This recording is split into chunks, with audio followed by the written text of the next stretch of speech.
It's Thursday, July 16. This is the news on PBCJ. I'm Carol Francis.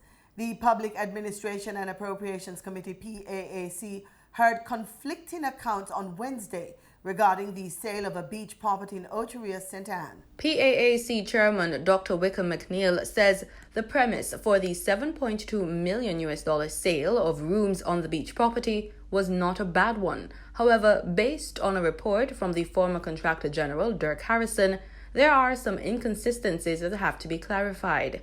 Based on that, it became a public discourse, which has caused, in the words of the letter from the persons, from Petrocarib, they have indicated they're not going to proceed because of the public furor. Harrison's report had stated, among other things, that the UDC was unable to negotiate freely and from a position of strength on the sale. So the previous valuations had been for the lands only, and I had already given you that figure. The conversation continued around the beach, and then the beach was valued afterwards separately. All right, so let me try and clarify this. You're saying that the $7 million that was offered was for the 2 parcels of land? Was for the land. Only. So the valuation that you had of 9.3 million average price, the offer for that was 7 million? Yes. The hotel lands, lot 6, the garden and the access areas. And then subsequent to that, UDC was asked to include in it the beach, which was valued at 3.55 million. And what was the price offered for that? The offer of 7 million was increased by 200,000. So the full offer was 7.2 million for the land and the beach, and that came in September. So, with your permission, Chair, the price, the land without the beach was $7 million. And that was the offer, yes. That was the offer that was on the table by the proposed purchaser. A valuation was done by UDC for the beach, and it was 3.5 million. Yes. So it's a 3.5 value that you were seeking to realize, and the price that you accepted is in effect 200,000. Yes.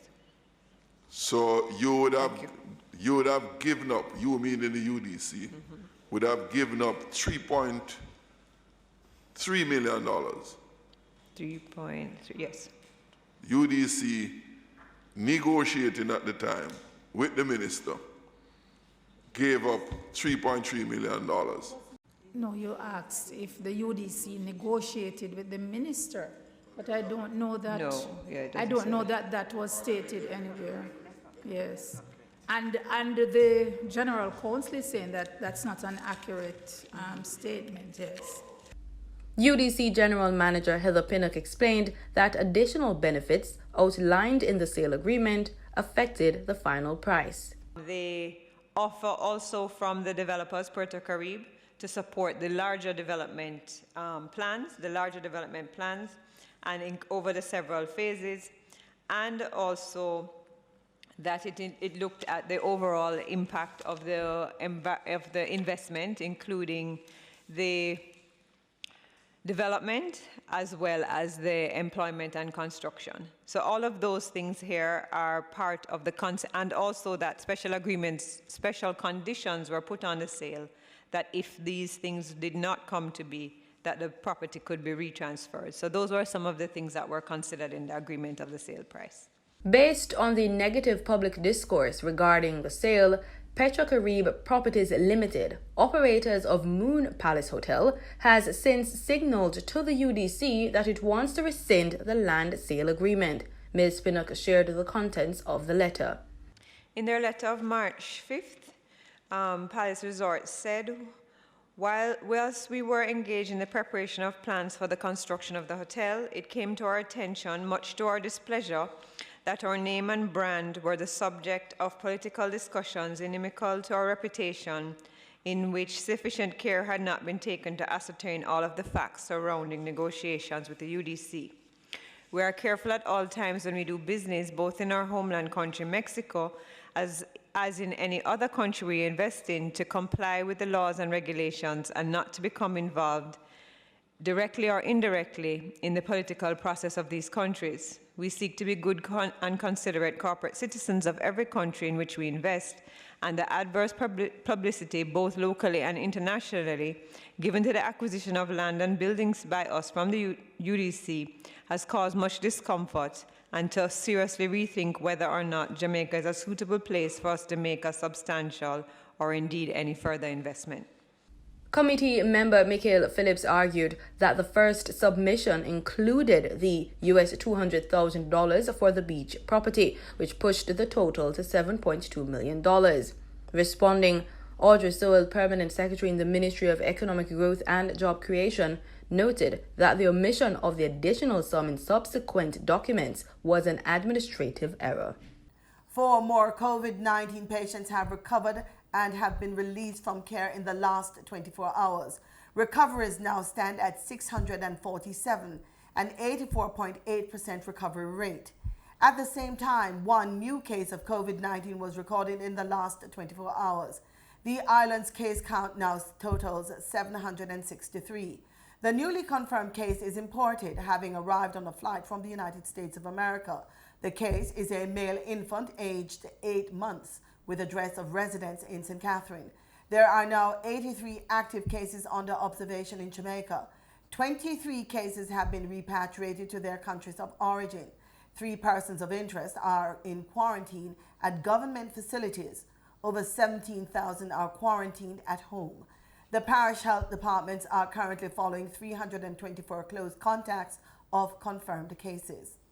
As of Tuesday, July 21, only senior citizens aged 75 years and older will be required to remain indoors under the stay-at-home order in place to protect the most vulnerable from the coronavirus COVID-19.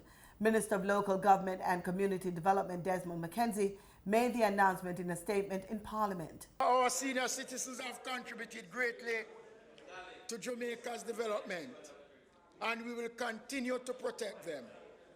Protecting our senior citizens is one very important reason why we should all be observing this health protocol, Mr. Speaker. While we are not yet at the desired level of compliance with all the rules, we are seeing an 100% compliance in the opening of cinemas. We have seen significant improvement in the compliance of beaches and rivergoers. Mr. Speaker, this administration is gradually reopening the economy while maintaining critical public health standards to minimize the spread of COVID-19. The government will neither turn a blind eye on discrimination nor tolerate injustice. That assurance was given by Minister of Culture, Gender, Entertainment and Sport, Olivia Grange, during her presentation in Parliament. She says the government is committed to addressing the root causes and changes that must be implemented if we are to bring an end to discrimination. Marlon Samuels has more in this report. The Black Lives Matter protests globally has placed under the spotlight discussions on reparation and the need to confront systemic racism and prejudices. Jamaica was the first to set up a reparations body and the only one through a mandate of Parliament on a motion brought by the member of Central Clarendon, the Honourable Mike Henry. The remit of the National Council on Reparations remains to advise the government of Jamaica on the legal, political and diplomatic channels to secure reparatory justice for our people. Campaigns have been mounted to increase awareness regarding the historical and related modern-day issues surrounding reparation. The Council has also been leading a wider discussion on how the legacy of centuries of slavery affects black people in Jamaica and across the world. These include, Mr. Speaker, health-related issues as a result of the dietary and other negative actions of enslavers. The undereducation of our people, the political and economic implications of the post-independence era, such as high debt and inability to finance adequately the education and health requirements of our people. The Council is now finalizing the reparations policy framework concept paper. The policy will set out the government's mission and purpose, focus and direction, actions and positions for reparatory justice. We have met with the Minister of Foreign Affairs and Foreign Trade and will be meeting with the Attorney General for guidance on the way forward. Ms. Grange says the government is also aware of the need to respond to the cries locally of members of the Rastafarian religion, impacted by the Coral Gardens riot, also referred to as Bad Friday. Holy Thursday, 1963, a news come over the ear, say, uprising in Montego Bay, Coral Garden. 6 Rasta, burn down a gas station, kill a man, 3 of the Rasta get shot dead, 2 arrested, 1 at large, 300 in jail. I wrote about the incident of the Rastafarian uprising as of April 11, 1963. I was one of the police officers in that incident. We received reports from whilst at the station, from the area that a gas station was on fire. So I went in the armory and the inspector had ordered that I take out 6 rifles with ammunition. I took the rifles out and they were distributed among the men, including myself. And we loaded a long base Land Rover and went towards Coral Gardens. Coral Gardens men come down pan and I. And then come take an eye now. Murder an eye. Too many things with an eye. And send it back in prison. When I go to Montego Bay, I have to kneel down on my knee at 14 and put me on my head and shut up my eye. It's don't go high self, no lick high self. To every man have a privilege, if you dig out your eye, there's nothing unto the government. As a result, a trust fund for victims of the 1963 Coral Gardens incident was established. The establishment of the Rastafari Coral Gardens Trust was a commitment given by Prime Minister Andrew Holness, who in April 2017 offered an official apology to victims of the 1963 incident. The public defender had recommended a fund for no less than $10 million, Jamaican dollars. Mr. Speaker, today I'm proud to say, to date, we have put $90 million into the trust fund, which is being managed by the Administrator General of Jamaica. Not 10 million, 90 million. And I want to thank Jamaicans for Justice for the role it played, acting on behalf of the Rastafari Coral Gardens Benevolent Society in working with us to establish the trust and to ensure a smooth operationalizing the trust.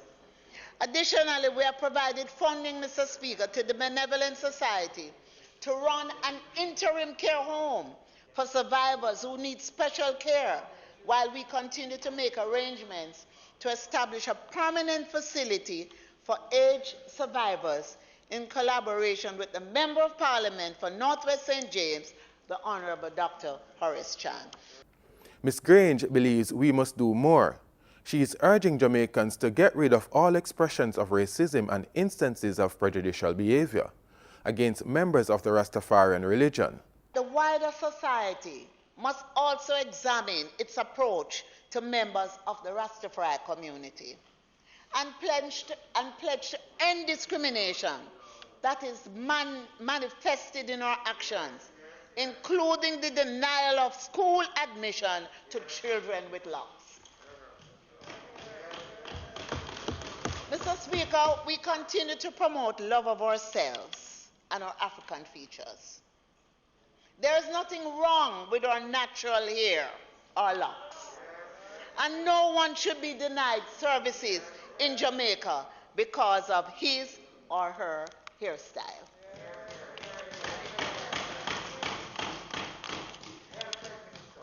Mr. Speaker, just recently, my ministry supported a symposium titled I Love Locks as part of encouraging respect for the choice to wear locks, affirming the beauty of our natural hair, and preserving the rights of Rastafari. For the news on PBCJ, I'm Marlon Samuels. The Ministry of Culture is moving to monetize brand Jamaica. Jamaica has one of the strongest and most identifiable nation brands in the world. Yes. And it was built on our culture and sports. That's right. That's right. However, for many years, we have struggled to convert sufficiently the success of that cultural, creative, and sports brand into the kind of hard economic outputs that we require: jobs, growth, and competitiveness. That's right. How do we change that, Mr. Speaker? We believe that with the right blend of evidence-based interventions, targeted activities, and a more coordinated support and investment landscape, Jamaica is well placed to develop and grow a high-value and value-adding culture and creative industry sector.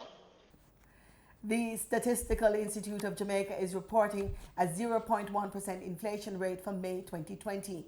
The agency's Director General Carol Coy says the outturn was largely driven by a 1.1% increase in the heavily weighted food and non-alcoholic beverages category of the Consumer Price Index for the month.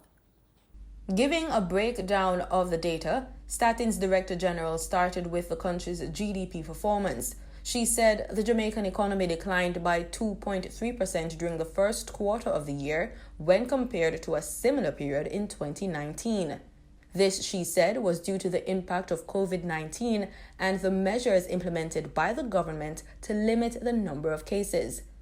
Some of these measures included the implementation of a work-from-home order in mid-March, the closure of schools, bars, and other places of entertainment, an all-island curfew, and the imposition of overseas travel restrictions.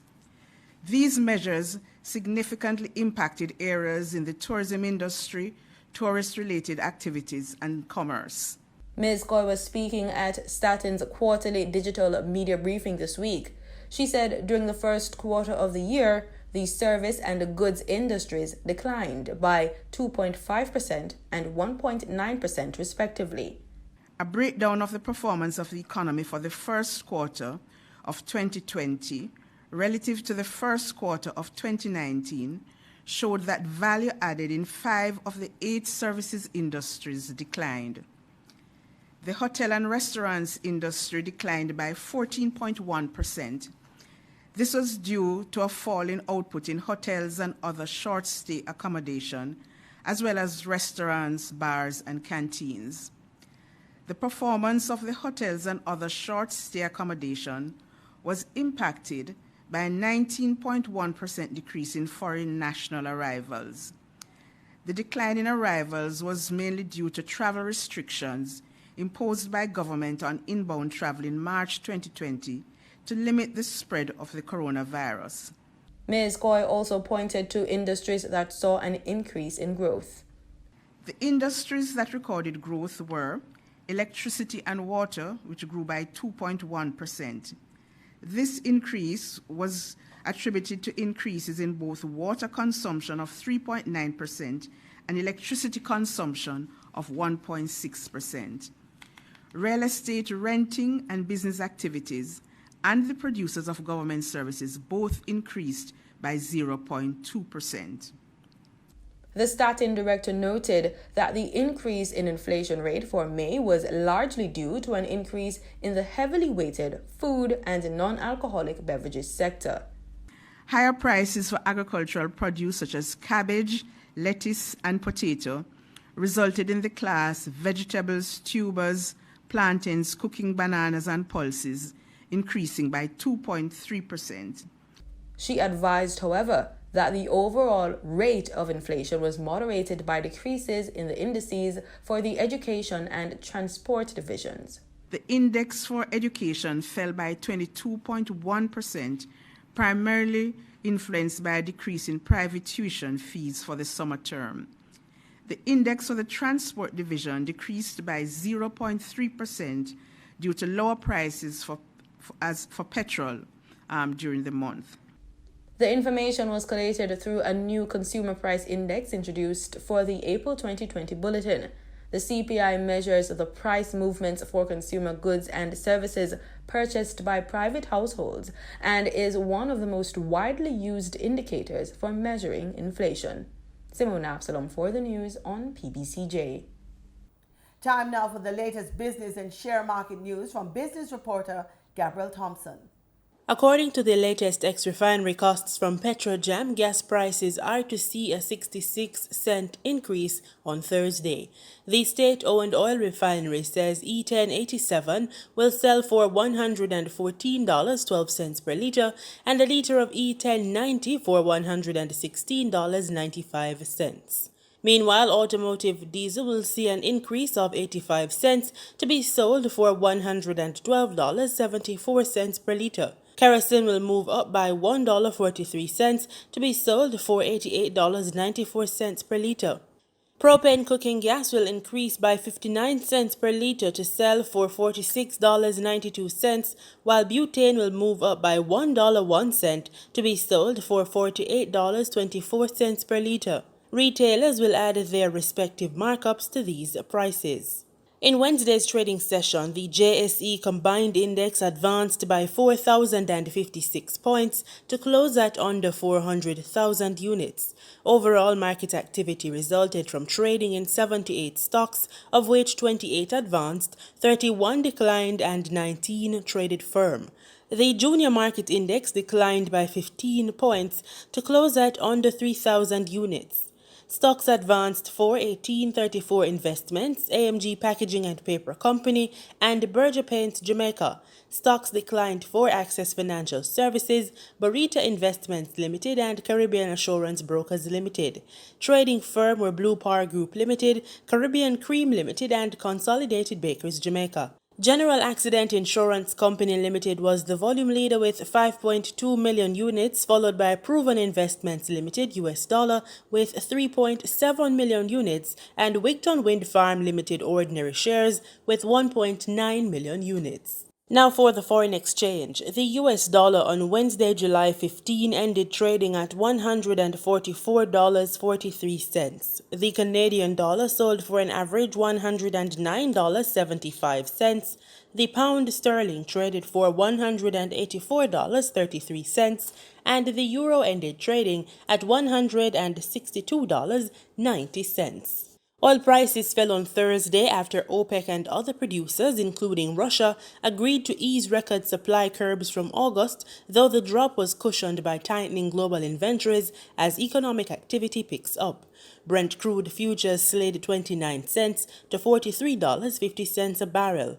West Texas Intermediate crude futures fell 43 cents to $40.77 a barrel. And that's it for the business report on PBCJ. I'm Gabrielle Thompson.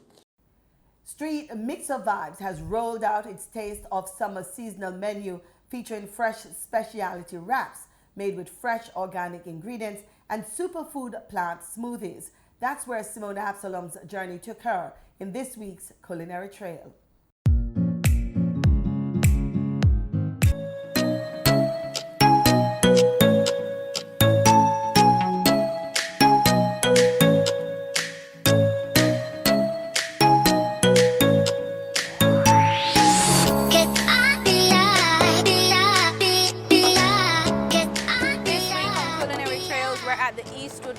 Plaza. We're looking for Mr. Alwyn Wilkes. He's the owner of Street Mixovibes. And we were looking to ask him about his inspiration, why he started the business, what's his vision, especially in this COVID-19 era. And of course, we're looking to get some grub as well.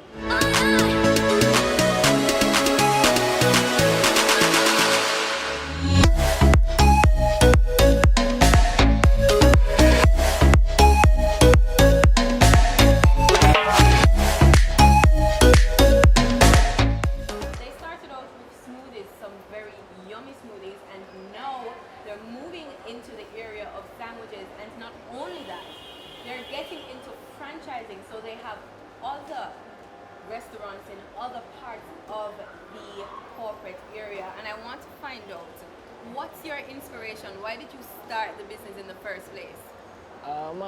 My starting up is basically it was a field that I was in before, so I do marketing and I also work alongside restaurants before, so this was an intention that I thought about to join for myself instead of just going to work for somebody every morning. I'd rather have something doing for myself while working for somebody else at the time.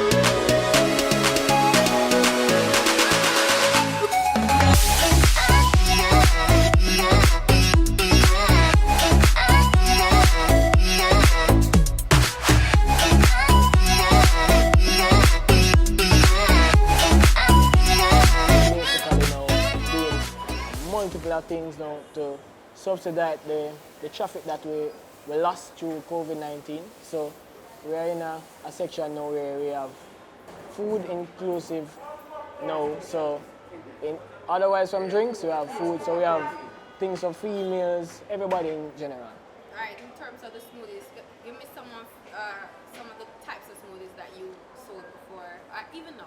Okay, for now, we have smoothies that we basically can't even take off the menu because of the consistency that pass on to a lot of persons where they continue coming back for the same thing. So we have something like for the meal, we have newborn, a lot of men like that with the spirulina.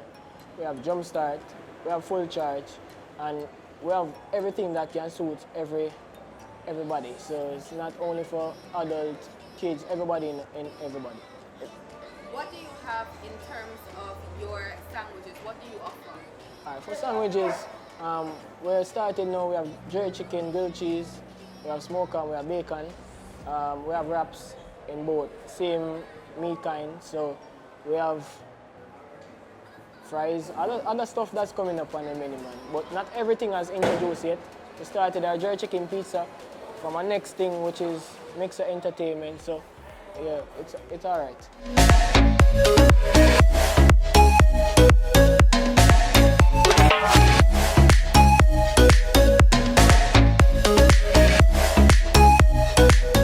Street Mixovibes, you get my vote. Everybody, if you're in the Halfway Tree area, take a step by the Eastwood Park Plaza and come find Street Mixovibes and get just some good sandwiches and some wicked fruit juices. In regional news, 3 American women walked free from the Bahamas Magistrates Court on Wednesday afternoon after they were acquitted of charges that they violated the emergency powers by going onto Cabbage Beach during the holiday closure. The women say they were given permission to do so. Jared Higgs has the details in this report. 21-year-old Rana Mohammed Kanawi, 18-year-old Marian Mohammed, and 25-year-old Ikrama Kanani, all Americans from Massachusetts, were hauled before the magistrate's court where they were set to be arraigned for violating the emergency powers back on July 10th. Court documents allege that the women breached the order by entering Cabbage Beach during the holiday weekend beach lockdown without the permission of the specified competent authority. However, as the women were being arraigned, Kanawi, in the black, pleaded not guilty, prompting a group discussion between the 3 women and their attorney and amicus Ian Cargill. After that discussion, Kanawi was asked by Magistrate Andrew Forbes whether she went on Cabbage Beach on July 10th, to which Kanawi replied yes. Forbes then asked if she had permission, to which she replied yes, that she had permission from a police officer wearing khaki and named Smith. Forbes then invited the police prosecutor to refute the claim. When she didn't, he dismissed the charges against the three women. The charges came days after a photo of the women climbing the fence to Cabbage Beach went viral. Prime Minister Dr. Hubert Minnis had ordered all beaches on Paradise Island, New Providence, and Grand Bahama closed for the Independence holiday weekend as part of measures to contain COVID-19. The beaches closed on Thursday night and reopened on Monday morning. The discharge of 3 young women in the Bahamas on vacation is a major embarrassment and was a colossal waste of time and resources of both the police and the courts, according to Progressive Liberal Party Chairman Fred Mitchell. He added it is a terrible image for tourism in the Bahamas and will attract international attention.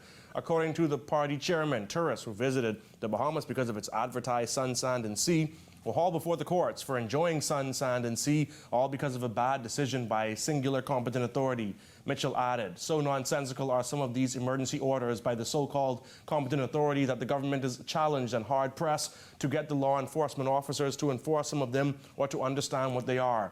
Mitchell added that the use of handcuffs and other restraints when there appears to be no violence or record of flight seems over the top and may be unconstitutional. In a bid to reshape sports, the Ministry of Culture, Gender, Entertainment and Sports has developed a monitoring and evaluation framework and results management system to quantify the value of sport to national development and to the economy. We thank the Commonwealth Secretariat, the Planning Institute of Jamaica, and all stakeholders for their involvement in this framework and results management system, which we will be implementing this year. Among other things, it will help us to assess the impact of COVID on sport and physical activity. And that's our package. Join us again tomorrow for more news and sports right here on PBCJ, the People's Station.